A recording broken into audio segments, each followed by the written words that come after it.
जमीयत उलमाए हिंद के सदर मौलाना सैयद अरशद मदनी ने एक बार फिर कहा है कि मौजूदा हुकूमत CAA को हिंदू मुस्लिम मसला बनाकर पेश कर रही है, जबकि हकीकत ये है कि इस कानून का हिंदुओं और मुसलमानों से कोई लेना देना नहीं है, बल्कि इस कानून को लाकर मुल्क के सेकुलर दस्तूर पर बराह रास्त हमला करने की अफसोसनाक कोशिश की गई है।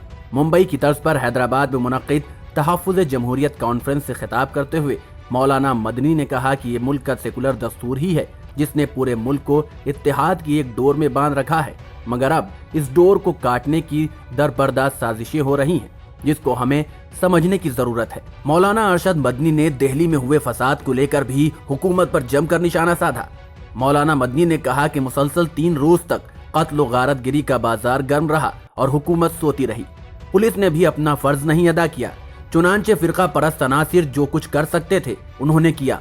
मगर ये किस कदर अफसोसनाक है कि जिस शख्स के उकसाने पर इतनी बड़ी तबाही हुई, तकरीबन 49 लोगों की जानें गईं और करोड़ों की इमलाक का नुकसान हुआ, उसके खिलाफ कानूनी कार्रवाई करने की जगह हुकूमत ने उसे Y+ सिक्योरिटी मुहैया करा दी है। जिस शख्स को जेल में होना चाहिए था, हुकूमत उसे सरकारी तहफ़्फ़ुज़ फराहम कर रही है। आखिर इसे किस इंसाफ के खाने में रखा जाए? मौलाना मदनी ने कहा कि फसाद के दौरान भी हिंदू मुस्लिम इत्तेहाद जिंदा रहा और दोनों फिरके के लोगों ने एक दूसरे को फसादियों से बचाने की कोशिश की। टीम उर्दू खबर।